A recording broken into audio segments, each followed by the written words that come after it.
Turkey's President Recep Tayyip Erdogan's visit to Nigeria last week was part of his four-country Africa tour, which aimed to strengthen bilateral relations between Turkey and friendly states on the continent.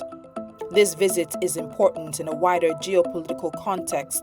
Despite the pandemic, trade volumes between Nigeria and Turkey reached $2 billion last year, making Nigeria Turkey's largest trading partner south of the Sahara.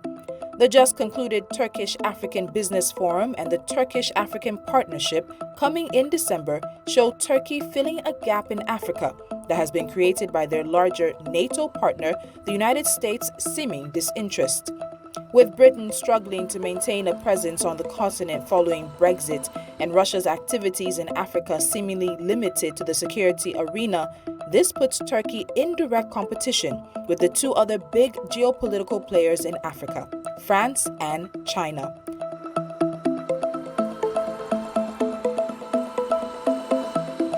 Since 2002, Turkish diplomatic presence in Africa has gone from 12 to 42, and Turkish Airlines flies to more African countries than any other international flag carrier. A norm in international politics is when a leader has domestic problems, foreign adventures are a good distraction. Critics say that the president's many domestic issues, the poor outing of his AKP party in Istanbul's mayoral election, the weakening Turkish lira, and high inflation, among others, are responsible for his foreign adventures in its near abroad. Turkey almost came to blows with Greece over mining and exploratory rights off Cyprus, Syria, where it has a natural interest. There was the Azerbaijan-Armenian conflict, which saw Turkey play into a geopolitical space that Russia sees as its own. Libya, where siding with the United Nations-backed government of national unity brought Turkey into conflict with France and Russia, both of which backed the rebel Khalifa Haftar. And then there is competition against France in the Sahel. France has accused Turkey and Russia of being behind rising anti-French sentiment in West Africa. But this ignores, at least in Turkey's case, history. Turkey's growing presence in Muslim African countries has deep roots. In Nigeria, for example, Saudi Arabia's version of Sunni Islam, Wahhabism, seems to be dominant, but Nigeria's northern Muslims have extensive historic ties with Turkey, dating back to trade between Kanem Bornu and Ottoman Turkey. Last year, Turkey volunteered to pay off about $3.4 million of Somalia's debt to the IMF. And following that, Mogadishu passed a law opening the way for Turkish oil companies to search for oil in Somali waters. Coming soon after Turkish oil companies got concessions for similar work in Libya, it appears that Turkey has pulled ahead of Saudi Arabia in an unspoken contest for leadership of the Islamic world, solidifying Erdogan's image as the leader of the Islamic world. Ankara's extensive support for Somalis facing a devastating famine in 2011 earned Turkey enormous goodwill. It then used this clout to bolster the interest of local allies, sometimes drawn from the Muslim Brotherhood. Nigeria has been on the receiving end of such geopolitical games, with illegal arms from the Libyan conflict flowing down from Chad, which shares a land border with Libya, down into Nigeria and fueling insecurity in the country. Turkish arms have also found their way into Nigeria and have been a source of concern for security officials. In 2017, the Controller General of the Nigeria Customs Service, Hamid Ali, expressed concern about the 671 pump-action rifles imported from Turkey. Security operatives arrested 5 suspects who reportedly brought the pump-action rifles into the country from Turkey through the Apapa port in Lagos using a 40-feet container, which they falsely claimed contained steel doors. From the Buhari government's point of view, Turkey is an ideal defense partner. Unlike Western powers who hypocritically cast an air of moral concern, Ankara cannot be bothered over little inconveniences such as human rights.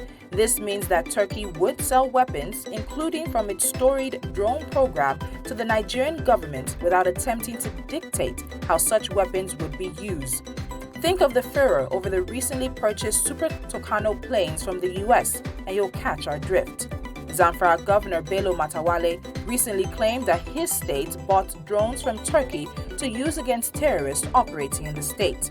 Away from the issue of whether a state government can buy such weapons under Nigeria's current security setup, there is the larger issue of whether the Zamfara state government is capable of securing such weaponry and if they wouldn't simply end up in the hands of the so-called bandits. This disinterest in who the final customer is and what they would do with the weapons, in the short to medium term at least, proves profitable for the Turks.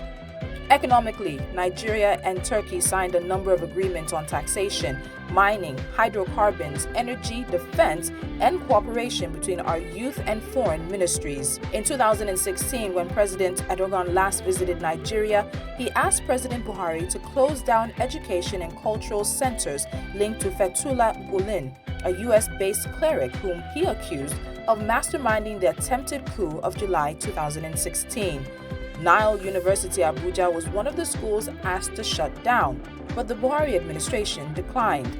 This may change with the new agreements. As Mr. Erdogan continues his moves to revive Turkey's Ottoman-era influence, strategic rivals such as France and the larger Western world see him as a threat to their influence and have started, like they have concerning China, warning African powers that Turkey could undermine them. The world is about interest, so Western hypocrisy shouldn't cause any surprise or tears. The real danger that Mr. Erdogan poses is what our people may learn from him.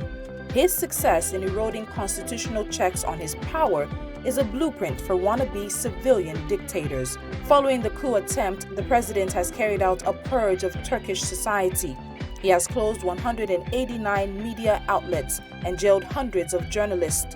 Turkey is ranked 157th out of 180 countries in the Reporters Without Borders 2019 Index of Press Freedom. Almost 100,000 people have been arrested. More than 6,000 academics have been dismissed from their posts, while 4,463 judges and prosecutors have been dismissed in the purge. Bilateral relations between an increasingly authoritarian state are problematic for citizens of a country that its leader visited on the same day the police clamped down hard on protesters who gathered in major cities to commemorate the one-year anniversary of the Lekki massacre, the killing of peaceful protesters against police brutality by the Nigerian military.